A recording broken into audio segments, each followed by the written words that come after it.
নমস্কার, সবাই কেমন আছেন? রান্না করব চাল কুমড়ানি ফ্রাই।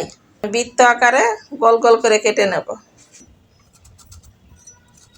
এইভাবে গোল গোল করে কেটে নেব সবগুলো গোল গোল করে কেটে নিয়েছি। একটু লবণ, হলুদ মেখে নেব। এখানে বেসন আতপ চালের গুঁড়া দিয়ে দিয়েছি, কালো জিরে দিয়ে দিয়েছি, লবণ। কুমড়াতে আমি লবণ দিয়ে মেখে রেখেছি, এখন এখানে আমি একটু কম লবণ দেব।